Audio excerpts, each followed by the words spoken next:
गज घंटे मोड़ में ऐसा पकौड़ा खाना है, चलो खिलाता हूँ।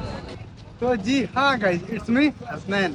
आज मैं आ गया हूँ एक जबरदस्त road side fast food stall पे, जहाँ पे चिकन लवर्स के लिए ऑप्शन की कोई कमी नहीं होने वाली। यहाँ पे आपको मिल जाएगा chicken pakora, spring roll, chicken cutlet, gravy, momo, French fries, crispy chicken और भी बहुत सारे चिकन आइटम। अब टेस्ट की बात को थोड़ा सा साइड में रखते हैं, क्योंकि उसका फाइनल रिव्यू तो आप लोग मुझे कमेंट करके बताइए कि आपको कैसा लगा। और हाँ, एक बात तो मैं बोलना ही भूल गया, यहाँ पे मिलता है कपल कॉम्बो सिर्फ 200 में। इस कॉम्बो के अंदर क्या क्या मिलता है वो बताता हूँ। Crispy chicken, chicken cutlet, spring roll, French fries, gravy, momo, pakora, मतलब 200 में इतना मस्त कॉम्बो 2 लोग तो आराम से खा ही सकते हैं। अगर आप भी अपने पार्टनर के साथ बजट फ्रेंडली और टेस्टी चिकन एंजॉय करना चाहते हो तो इस जगह को एक बार जरूर ट्राई करना।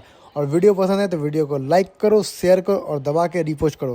আপনার কি স্পেশাল কম্বোটা কি আছে? আমার দোকানে স্পেশাল কম্বো হচ্ছে 200 টাকার কম্বো। তো আপনি পাচ্ছেন 200 টাকার কম্বোর মধ্যে একটা চিকেন কাটলেট, 5টা পকোড়া, 6টা ক্রিসপি চিকেন প্লাস একটা স্প্রিং রোল, তার সাথে পাচ্ছেন 4টে গ্রেভি মোমো আর পাচ্ছেন আপনি ফ্রেঞ্চ ফ্রাই। মানে হিউজ পরিমাণের আইটেম থাকে। 200 টাকায় অনেক কিছু। 200 টাকায় অনেক কিছু পাচ্ছেন। এর মতো কাপল কম্বো বলতে পারেন ওটাকে। কাপল কম্বো না? আপনার শপের লোকেশনটা কি? আমাদের লোকেশন হচ্ছে আমরা মগরা গজঘণ্টা নবজাগরণ মাঠ, তার অপোজিটে একদম আমাদের দোকান আছে।